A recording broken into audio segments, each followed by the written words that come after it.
Hello guys, welcome to today's class. ഇന്ന് നമ്മൾ discuss ചെയ്യാനായിട്ട് പോകുന്നത് 10th സ്റ്റാൻഡേർഡിലെ ലാസ്റ്റ് ചാപ്റ്ററിലെ ഇക്വിലിബ്രിയം എന്ന് പറയുന്ന ഒരു കോൺസെപ്റ്റ് ആണ്. സോ ഇക്വിലിബ്രിയത്തിൻ്റെ ക്യാരക്ടറിസ്റ്റിക്സും അതുപോലെ തന്നെ ഫാക്ടേഴ്സ് അഫക്റ്റിംഗ് ഇക്വിലിബ്രിയം എന്നുള്ളൊരു ടോപ്പിക്കാണ് നമ്മൾ ഇന്ന് ഡിസ്കസ് ചെയ്യാനായിട്ട് പോകുന്നത്.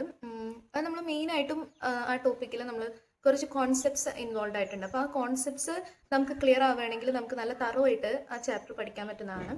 അപ്പോൾ first of all let's get into equilibrium or what are the characteristics of equilibrium. നമ്മൾ ഇക്വിലിബ്രിയം എന്ന് കേട്ടിട്ടുണ്ട് അല്ലേ? ഇക്വിലിബ്രിയം എന്ന് പറഞ്ഞൊരു സന്തുലിതാവസ്ഥയാണ്. അപ്പം what is or what you mean by equilibrium in chemistry എന്നുള്ളൊരു പോയിന്റാണ് നമ്മളിവിടെ ഡിസ്കസ് ചെയ്യാനായിട്ട് പോകുന്നത്. അപ്പോൾ first of all we have to consider a chemical reaction. നമ്മളൊരു കെമിക്കൽ റിയാക്ഷൻ കൺസിഡർ ചെയ്യണം. അത് കൺസിഡർ ചെയ്തിട്ടാണ് നമ്മൾ അതിൻ്റെ ബേസിസിലാണ് നമ്മൾ എന്താണ് ഇക്വിലിബ്രിയം എന്നുള്ളത് പറയാനായിട്ട് പോകുന്നത്. അപ്പോൾ നമ്മൾ ഇവിടെ കൺസിഡർ ചെയ്യാൻ പോകുന്ന റിയാക്ഷൻ എന്ന് പറയുന്നത് സിമ്പിൾ ആയിട്ടുള്ളൊരു റിയാക്ഷനാണ്. അതായത് അമോണിയയുടെ പ്രിപ്പറേഷൻ ആയിട്ടുള്ള ഹെയ്ബർ പ്രോസസ്സാണ്. അപ്പോൾ ആ ഹെയ്ബർ പ്രോസസ്സിൽ നമുക്കറിയാം നൈട്രജനും അതുപോലെ തന്നെ 3 ഹൈഡ്രജനും ജോയിൻ ചെയ്തിട്ട് നമുക്ക് അമോണിയ കിട്ടുന്നു. അപ്പോൾ ഇതെന്ന് പറയുന്ന ഭയങ്കര ഇമ്പോർട്ടൻ്റ് ആയിട്ടുള്ള ഭയങ്കര ഒരു റിയാക്ഷനാണ്. നമുക്കറിയാം ഹെയ്ബറിന് നോബൽ പ്രൈസ് കിട്ടിയിട്ടുള്ള ഒരു റിയാക്ഷനാണത്. കാരണം വേൾഡ് വാർ ഒക്കെ നടക്കുന്ന സമയത്ത് ഒരുപാട് കഷ്ടപ്പാടുകൾ ഉണ്ടായിരുന്നു, ക്രോപ്സ് കൾട്ടിവേഷൻ അതൊക്കെ. അപ്പോൾ ഈ അമോണിയയുടെ preparation from a cheap method revolutionized actually the production of crops and all. അപ്പോൾ ആ ഒരു സിറ്റുവേഷനിൽ ഭയങ്കര ഇൻഡസ്ട്രിയലി ഇമ്പോർട്ടൻ്റ് ആയിട്ടുള്ളൊരു റിയാക്ഷനാണ്. അപ്പം ഇത് തുടങ്ങുന്നതിന് മുന്നേ തന്നെ ഞാൻ ഇമ്പോർട്ടൻ്റ് ആയിട്ടുള്ളൊരു കാര്യം പറയാം. അപ്പം നമ്മൾ ഈ ഹെയ്ബർ പ്രോസസ്സിൻ്റെ ബേസിസിലായിരിക്കും നമ്മൾ ഇക്വിലിബ്രിയം എക്സ്പ്ലെയിൻ ചെയ്യാനുണ്ടാവുക. അപ്പോൾ ഈ ഹെയ്ബർ പ്രോസസ്സിൽ നമ്മുടെ ഏറ്റവും വലിയ എയിം എന്ന് പറയുന്നത് മാക്സിമം അമോണിയ പ്രൊഡ്യൂസ് ചെയ്യുക എന്നുള്ളതാണ് നമ്മുടെ എയിമായിട്ട് വന്നിട്ടുള്ളത്. അപ്പോൾ അതിനെ ബേസ് ചെയ്തിട്ടായിരിക്കും നമ്മൾ കാര്യങ്ങൾ പറയുക. അപ്പം ആ കാര്യം മനസ്സിൽ സൂക്ഷിക്കാം. അപ്പോൾ നമുക്ക് first of all characteristics of equilibrium എന്താണെന്ന് നോക്കാം.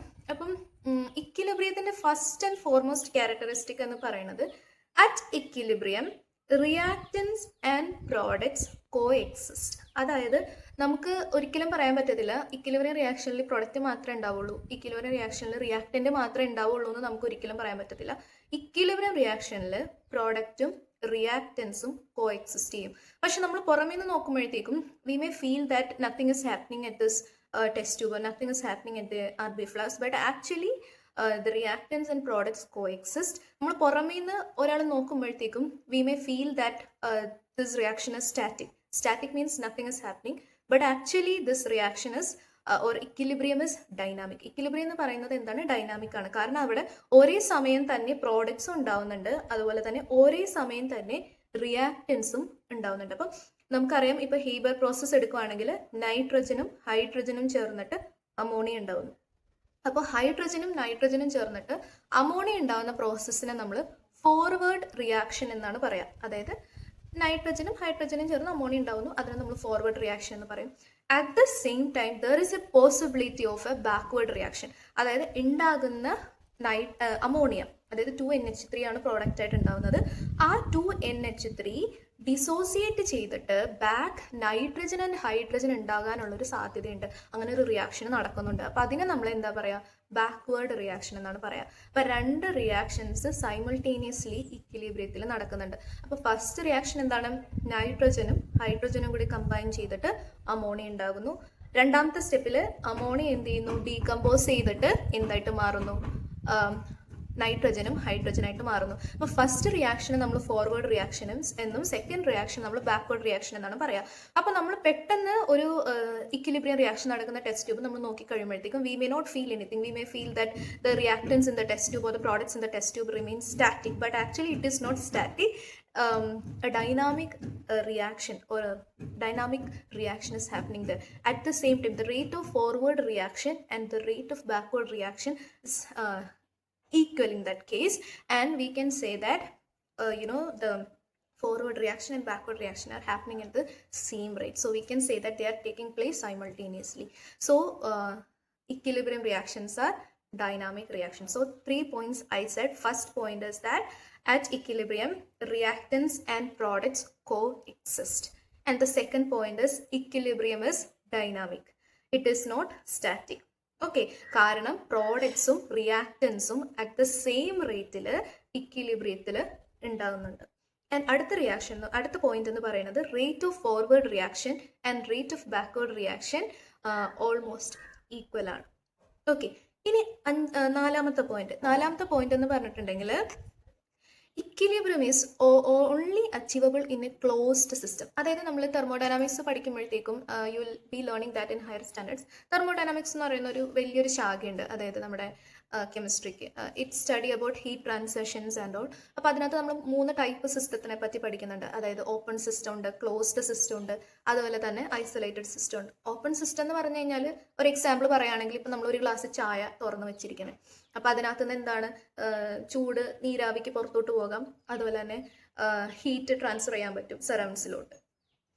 അങ്ങനെ ഒരു സിസ്റ്റത്തിനാണ് നമ്മൾ ഓപ്പൺ സിസ്റ്റം എന്ന് പറയുന്നത്. അപ്പോൾ അതിനകത്തോട്ട് വേണമെങ്കിൽ നമുക്ക് കൂടുതലായിട്ട് സാധനങ്ങൾ സിസ്റ്റത്തിലോട്ട് ആഡ് ചെയ്യാനും പറ്റും, സിസ്റ്റത്തിൽ നിന്ന് എടുത്ത് മാറ്റാനായിട്ടും പറ്റും. അങ്ങനെയുള്ള ഒരു സിസ്റ്റത്തിനെയാണ് നമ്മൾ എന്ത് പറയുക, ഓപ്പൺ സിസ്റ്റം എന്ന് പറയുക. അപ്പോൾ ക്ലോസ്ഡ് സിസ്റ്റം എന്ന് പറയുമ്പോൾ ക്ലോസ്ഡ് സിസ്റ്റം എന്ന് പറഞ്ഞു കഴിഞ്ഞിട്ടുണ്ടെങ്കിൽ അതിങ്ങനെ അടഞ്ഞിരിക്കുന്ന ഒരു സിസ്റ്റമാണ്. അതിന് പുറത്തോട്ട് എന്താണ് ഹീറ്റ് എക്സ്ചേഞ്ച് ചെയ്യാനായിട്ട് പറ്റും, പക്ഷേ മാറ്റർ എക്സ്ചേഞ്ച് ചെയ്യാനായിട്ട് ഒരിക്കലും സാധിക്കത്തില്ല. അങ്ങനെയുള്ള ഒരു സിസ്റ്റത്തിനെയാണ് നമ്മൾ എന്ത് പറയുക, ക്ലോസ്ഡ് സിസ്റ്റം എന്ന് പറയുക. അപ്പോൾ ഈ ഇക്വിലിബ്രിയം എന്ന് പറയുന്ന അവസ്ഥ always achievable in a closed system. Equilibrium എപ്പോഴും ഒരു ക്ലോസ്ഡ് സിസ്റ്റത്തിൽ മാത്രമാണ് അച്ചീവബിൾ ആയിട്ടുള്ളൂ. അപ്പോൾ അതിനുള്ള റീസൺ എന്താണെന്ന് വെച്ചിട്ടുണ്ടെങ്കിൽ, ഇപ്പോൾ നമ്മൾ ഇക്വിലിബ്രിയത്തിൽ ഇരിക്കുന്ന ഒരു സിസ്റ്റത്തിലോട്ട് നമ്മൾ കൂടുതലായിട്ട് മാറ്റർ ആഡ് ചെയ്യുകയോ അതിൽ നമ്മൾ എടുത്തു മാറ്റപ്പെടുകയോ ചെയ്യുവാണെങ്കിൽ അതിൻ്റെ ഇക്വിലിബ്രിയം ഡിസ്റ്റോർട്ടഡ് ആകും, അതിൻ്റെ ഇക്വിലിബ്രിയം തകരാറിലാവും.